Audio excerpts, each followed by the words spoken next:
It's a story that seems ripped from the pages of a football fairy tale, or perhaps a madman's dream. Picture this, a quintessential, Old English pub, the kind with dark wooden beams, the scent of history and stale beer clinging to the air. Somewhere in its forgotten depths, a dusty, cobweb-laden lost property box, unopened for what seems like an eternity. And nestled within, amongst the moth-eaten scarves and forgotten umbrellas, a flash of sky blue and white. An Argentina football shirt. Not just any shirt.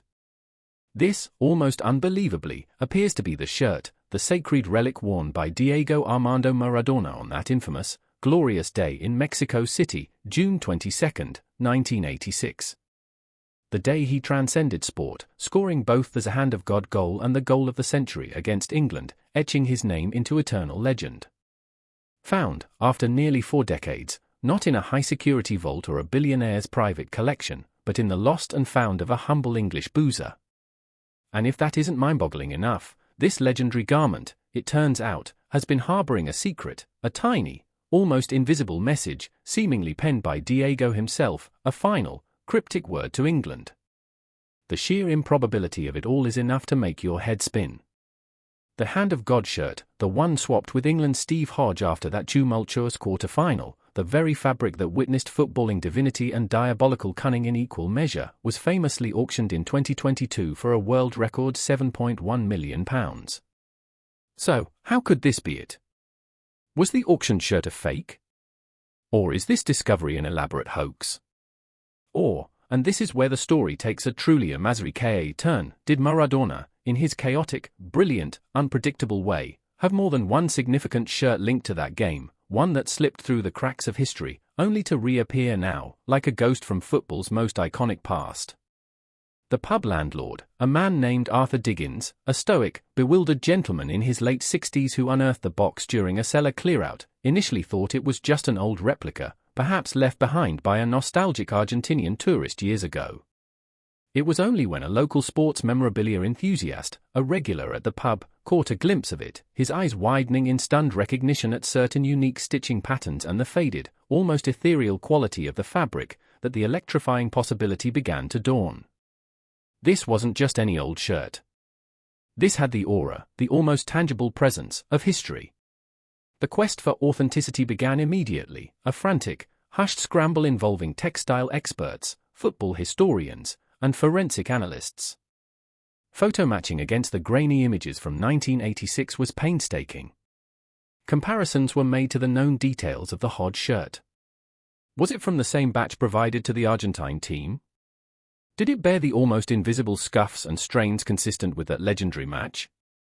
The story that began to emerge was that this shirt wasn't the one Hodge received directly on the pitch, but another match-prepared jersey from that very game, one that Maradona might have worn briefly, or one that was part of his immediate kit, which then mysteriously vanished from the Argentine dressing room or entourage in the euphoric, chaotic aftermath of that victory.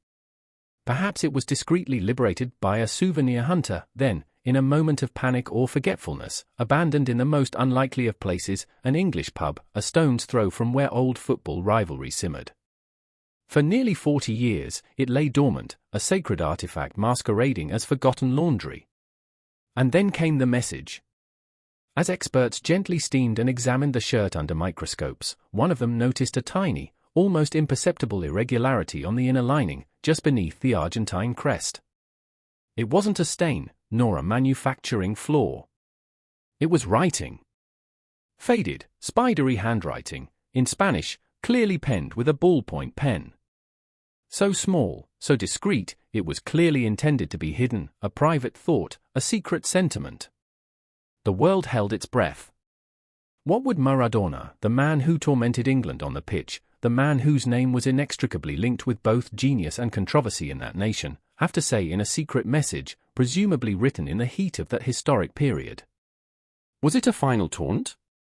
An admission? An apology? The anticipation was unbearable. The message, once painstakingly deciphered and translated, was not what anyone expected. It wasn't a boast about the Hand of God. It wasn't a political slogan about the Falklands. It was just 3 short, enigmatic lines. Loosely translated from Spanish, they read, La pelota no se mancha. Pero el alma, a veces, sí. Perdoname, football. The ball does not stain. But the soul, sometimes, does. Forgive me, football. The impact was profound.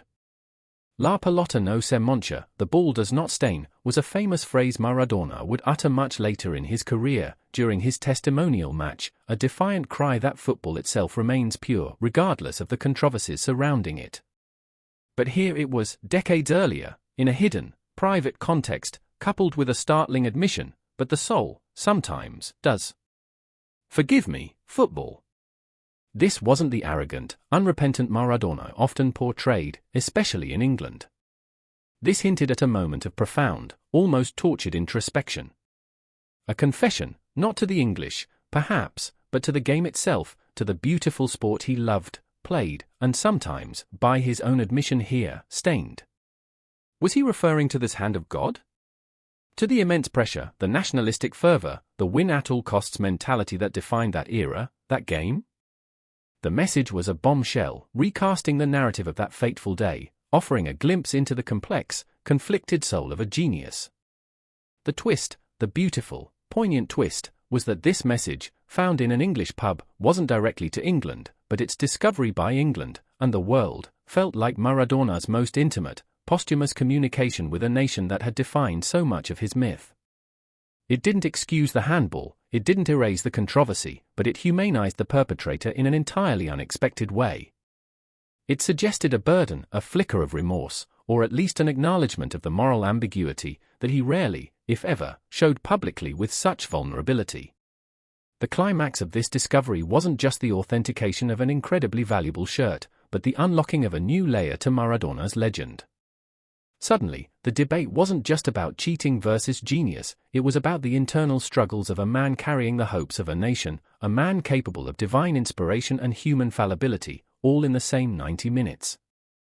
The world's reaction was a mixture of astonishment, renewed debate, and for some in England, a grudging, complex form of re-evaluation. Some dismissed it, of course. Others saw it as a manufactured sentiment. But for many, the message, coupled with the almost mythical rediscovery of the shirt, was deeply moving. It didn't change the scoreline of 1986, but it added a haunting, melancholic grace note to the story. What happens to the shirt now? Will it join its famous sibling in a museum, or be auctioned for a cause close to Diego's heart? That remains to be seen. But its discovery, and the secret it carried for nearly 40 years, is a powerful reminder of football's enduring capacity to surprise, to reveal hidden depths, and to connect us, through a simple piece of fabric and a few faded words, to the very soul of its most iconic, most flawed, and most beloved anti-hero. Diego Maradona, even in death, had found one last, astonishing way to leave his mark on England, and on football, forever.